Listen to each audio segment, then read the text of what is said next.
Mesdames et messieurs, je vous souhaite la bienvenue à cette soirée d'information pour les élèves du cycle 2 de l'établissement primaire de Moudon, Luçon et environ. Une soirée un peu particulière puisque les informations se donnent cette année par le biais de cette vidéo. Je m'appelle Eric Novello, je suis le directeur de l'établissement. Ce sont les enseignants qui répondront ce soir à vos questions ou qui me les transmettront. Pendant les quelques minutes à venir, je vais vous rappeler les éléments incontournables de la scolarité de votre enfant. Vous les avez peut-être déjà lus dans le memento d'information qui vous a été distribué pendant l'été. J'évoquerai également les changements à venir et les projets qui vont nous occuper durant cette année scolaire. Le cycle 2 regroupe les degrés 5 à 8 de la scolarité obligatoire. La 8e année est le dernier degré primaire au terme de laquelle les élèves promus seront orientés dans les voies VP ou VG du cycle 3 secondaire. Cette orientation sera commentée de manière plus détaillée dans quelques instants. Les élèves du cycle 2 n'ont pas tous le même horaire. En effet, les élèves de 5P et 6P ont 28 périodes hebdomadaires à leur grille. Les 7P et les 8P en ont 32. Des grilles différentes qui de plus vont changer en décembre 2017 au vu de la nouvelle organisation des transports publics de la région. Je vous invite à consulter le memento pour lire les informations horaires qui concernent votre enfant. À partir de la 5e année, l'évaluation se fait par le biais de notes de 1 à 6 avec des demi-points comme la note 4,5 par exemple. Le seuil de suffisance est fixé à 4. Il s'agit d'évaluations significatives. Ce sont des tests qui vérifient plusieurs compétences. Il existe aussi des tests assimilés, des petits tests en quelque sorte, que les enseignants peuvent regrouper de telle sorte qu'ensemble, ils forment une note qui est alors considérée comme significative. Dans ce tableau, vous pouvez lire le nombre de tests que les enseignants doivent faire passer à leurs élèves chaque année. Au mois de mai, les élèves de 6P sont soumis à l'ECR de français et de mathématiques. Il en va de même pour les 8P qui passeront encore une épreuve d'allemand. ECR signifie épreuve cantonale de référence. Pour les 6P, il s'agit d'une note significative qui compte pour une note dans le calcul de la moyenne annuelle. Pour les 8P, les ECR sont pris en compte à hauteur de 30% dans la moyenne annuelle. Les ECR ont pour but de permettre aux parents, aux enseignants et à la direction de situer le niveau de l'enfant, celui de la classe et celui de l'école par rapport au canton. Comme vous pouvez le lire, en 5P et en 7P, la promotion dans le degré suivant se fait automatiquement.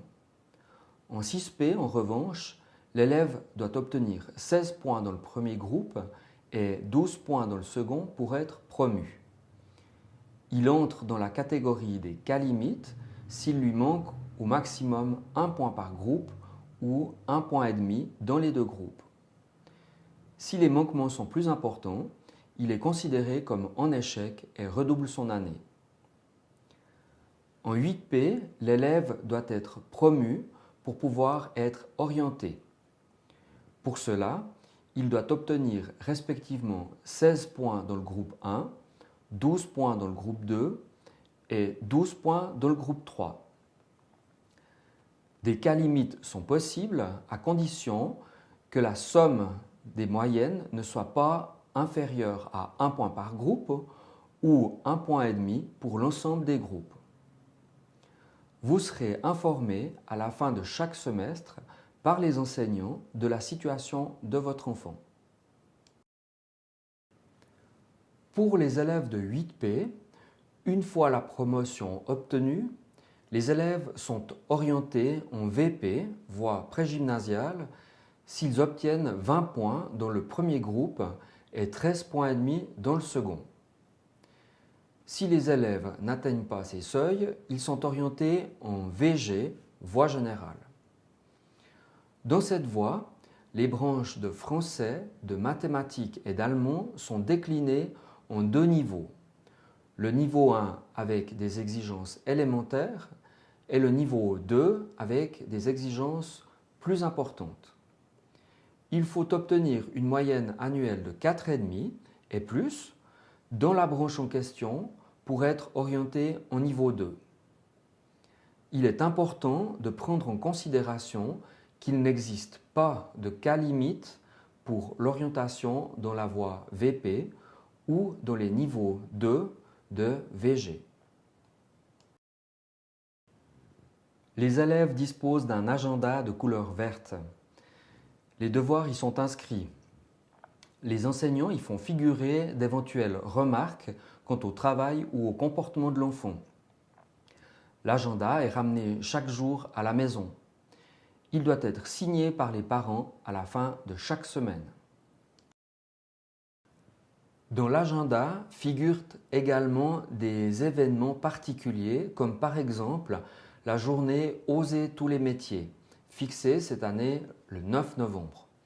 Une journée lors de laquelle, de manière facultative, les élèves filles accompagneront un parent ou un proche sur son lieu de travail, alors que les garçons feront de même avec une parente ou une proche.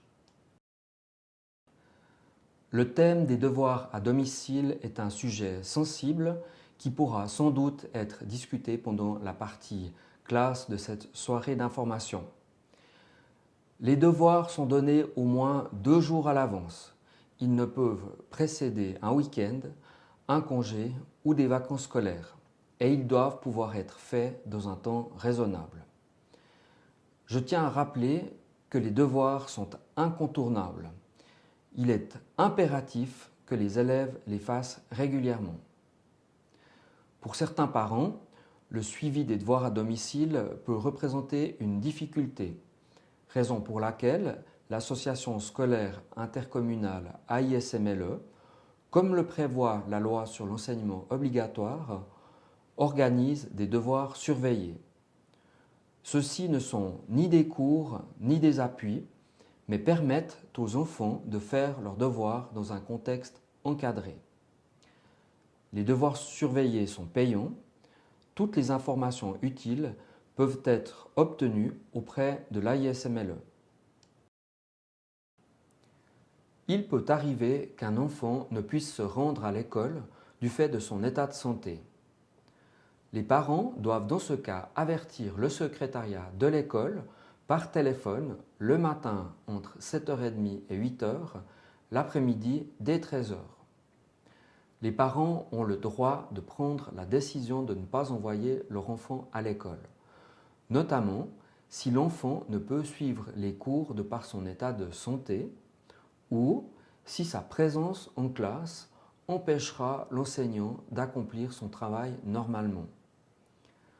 À son retour en classe, l'enfant transmettra un justificatif à son enseignant, voire un certificat médical si l'absence dure plus que 5 jours ouvrables consécutifs.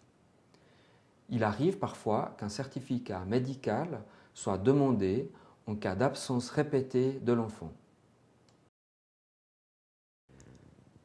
Il arrive également parfois des situations particulières qui contraignent les parents à adresser une demande de congé pour leur enfant. Si la demande ne dépasse pas une durée d'une demi-journée, un formulaire est disponible à la fin de l'agenda pour déposer la demande. Pour les congés plus importants, il est demandé aux parents d'adresser un courrier explicatif à la direction, que ce soit par voie papier ou électronique. Je tiens à vous rappeler qu'il est impératif que vous respectiez le principe d'obtenir un congé avant de procéder à des réservations de transport ou de logement. Chaque année, je rappelle quelques principes aux parents. Tout d'abord, au sujet de l'heure du coucher. Les enfants de cet âge ont besoin de beaucoup d'heures de sommeil. Celles-ci vont faciliter leurs apprentissages. Votre enfant doit donc aller au lit de bonne heure. Pour préserver la qualité de son sommeil, je vous conseille également de veiller à ce qu'il ne dispose pas d'écran dans sa chambre. Puisque j'évoque la question des écrans, je vous rappelle qu'il est essentiel que les parents contrôlent non seulement le temps passé devant les écrans, mais aussi le contenu des activités lorsque l'enfant surfe sur Internet. L'accès à certains réseaux sociaux n'est possible qu'à partir de 13 ans. Pour d'autres, des sites de rencontres par exemple, la limite est même de 18 ans. Je vous conseille vivement également d'appliquer les limites d'âge préconisées pour les jeux électroniques, qu'ils soient ou non en ligne. Ma recommandation suivante concerne les parents qui amènent leur enfant en voiture à l'école. Des consignes de sécurité sont données chaque année par les autorités communales. Il s'agit donc de les respecter avec scrupule pour garantir la sécurité de tous les usagers de l'école. Nos projets phares pour l'année à venir sont à la fois organisationnels et éducatifs. En effet, comme vous le savez sans doute, nous déménagerons en fin d'année scolaire une partie des classes de Moudon dans le nouveau complexe scolaire du Fay. À cet effet, nous devrons fermer les 2 classes situées à Branle. Les élèves de ces 2 classes seront répartis dans les classes de Moudon ou de Luçon, selon le courrier qui a été adressé aux parents concernés il y a quelque temps. Comme je l'ai mentionné tout à l'heure, nous introduirons un nouvel horaire le 11 décembre 2017.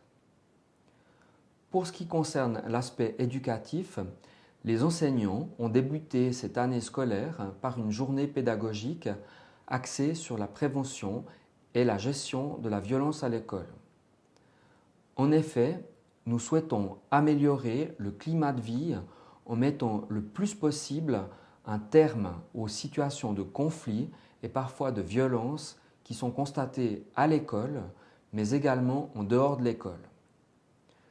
Cette année, nous ferons intervenir Action Innocence pour des séances de prévention à l'intention des élèves de 5e et de 7e année.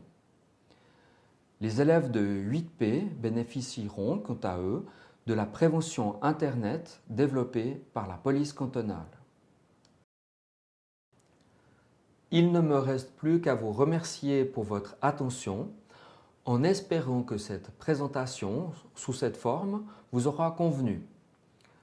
Je remercie maintenant l'enseignant ou les enseignants de votre enfant qui vont compléter mes propos en vous présentant le fonctionnement de la classe. Vous pourrez leur adresser vos questions et leur faire part de vos préoccupations. Je vous souhaite à tous, parents et enseignants, de passer une bonne soirée et je souhaite également à chacun d'entre vous et à votre enfant en particulier de passer une excellente année scolaire.